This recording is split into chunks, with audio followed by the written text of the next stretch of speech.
Hi, I'm Missy Wryn. Last week in my video, I mentioned that horses are genetically wired to require a herd leader at all times.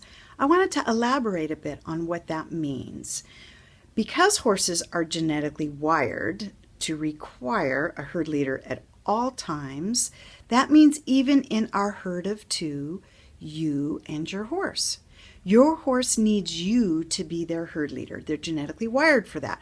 And when we do not step up to be that herd leader, then we get some problems. Say the horse is up in your business, walking all over you, not respecting your space, or just walking off and giving you the hoof because you're not the herd leader, so they walk away. Well, the way we want to invoke that instinct is the old saying, he who moves the other's feet first is in control. So what I want to say before I get into how to do that is if you were going to be visiting a foreign country, you would learn, I'm sure, you would study the culture and the language so you don't offend, so that you can fit in, you can communicate and get around, right? Well, why don't we do that when we get horses? I did not learn anything about horse communication growing up. I've been riding horses in the dressage world since I was 6, and nobody taught me anything about horse behavior.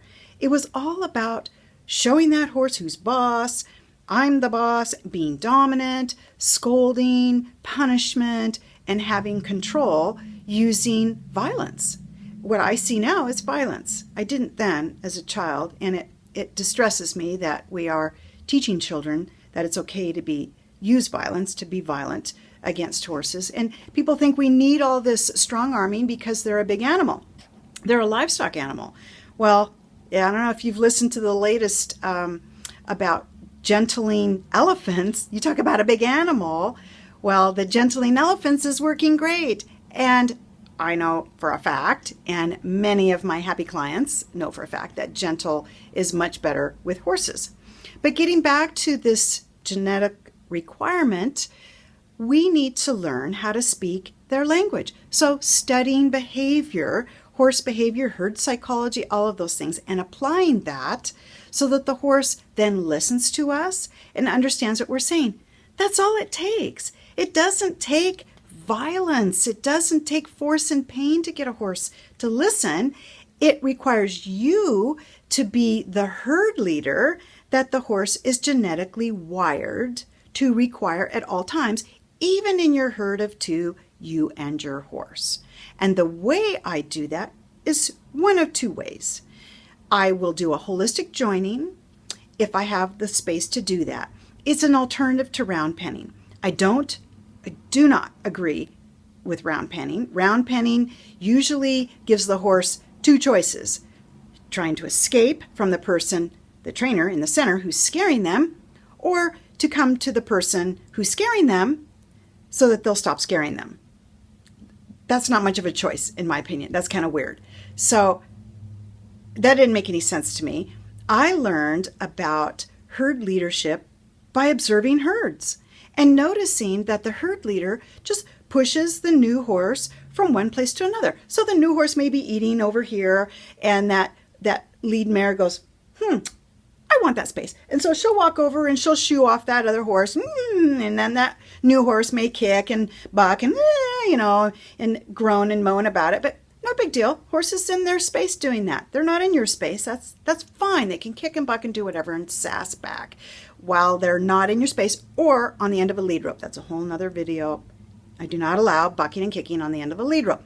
And there is a discipline for that when that happens. But for safety's sake, you just can't allow that. But at liberty, not a problem. So now the horse is eating a pile over in this other area. So I walk over there and I go, I want that. And I move them off.